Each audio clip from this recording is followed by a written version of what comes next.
Hello, friends. This is Dave Hurwitz, executive editor at ClassicsToday.com. Well, you asked for it, and here they are. The 5 greatest Wagner tenors, Helden tenors, heroic tenors, as they are sometimes known, built to sing those ridiculously strenuous and often ungrateful Wagnerian tenor parts. We're talking Parsifal and Lohengrin and the Ring people, Siegfried particularly, and oh gosh, there's just lots of them. And Walter and Meistersinger, they're tenors and they have to scream and yell and shout, and it's interesting because Wagner tenors have a tendency of dying young. They do. Something about those roles, it makes them bust an artery or something. I mean, they're famous for dropping dead on stage and whatnot. Tristan wasn't too far from the truth when he has an entire act of delirium before dropping dead. So, these people have rough lives. They're tough. They're absolutely rugged and macho and heroic, and oh gosh, it's just really nauseating. So this is the list, and if you have others you want to add to the list, you are free to make your own list. I love it when you make your own list. So let's see what we come up with. First, Jess Thomas. Yeah, Jess Thomas from South Dakota. Really an interesting guy. He was a high school guidance counselor. He studied psychology at the University of Nebraska. I mean, he had quite a well-educated and interesting life. And then wound up at Bayreuth, where he was amazing as Lohengrin. That was his big role. I think isn't he the Lohengrin in the Kempe Lohengrin? Isn't that the Lohengrin to end all Lohengrins? But yeah, he was that. He was Siegfried. He was everybody. He was Parsifal. His last role, actually, I think, was Parsifal before he retired. He was very, very famous for coming in at the age of 50-something and doing Walküre on 1 hour's notice in San Francisco. He was a really remarkably fine and intelligent singer. And he doesn't get named as frequently as some of the other big Helden tenor names, but he really was a very, very sensitive and fine artist. Next, Svanholm. Yeah, Svanholm. Oh, the Scandinavian Wagnerians. They're all Vikings at heart. They can all do it if they feel like it, really. Even the traffic cops in Stockholm sound like Wagnerian Helden tenors when they're yelling at you to slow down. And Svanholm, most people know him, actually, for the whiny Wagner tenor roles. He's Loge in Das Rheingold in the Schulte Ring.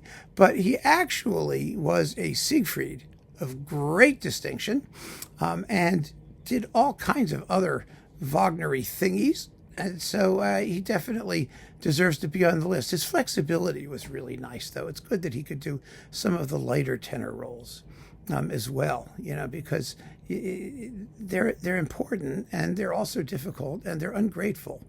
And so, yeah, he was a sport. He was a very, very good sport doing that.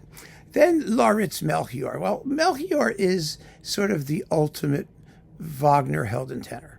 He's the one that everybody has to name. I mean, his recordings are from the historical Wagner period, the 30s and that time, basically. But he was a phenomenal voice, just an extraordinary voice with gobs of power and reserve.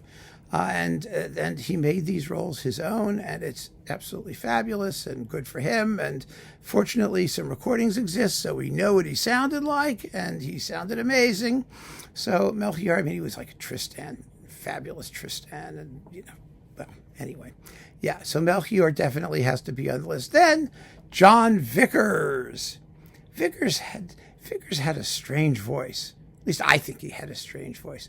I enjoyed listening to him sing, but he was somewhat, I don't know if the word is brutish, whether he was singing Peter Grimes or whether he was singing Samson or whether he was singing Tristan.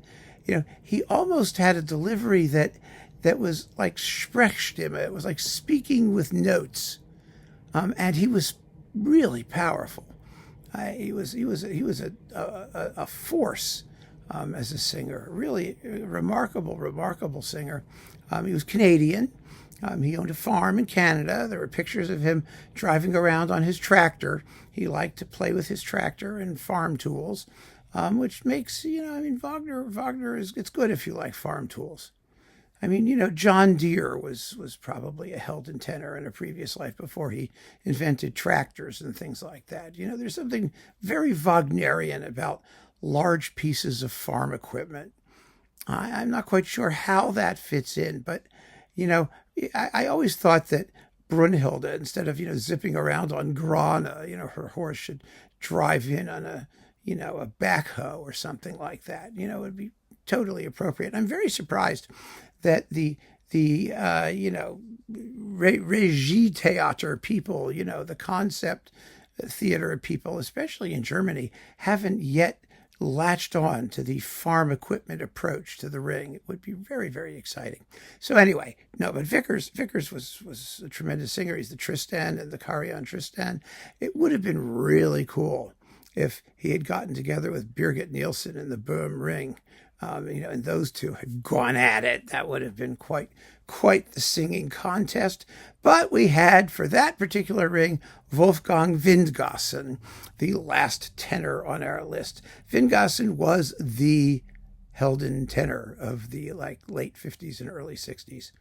He was the go-to guy, and he was always reliable and intelligent and suitably heroic in tone.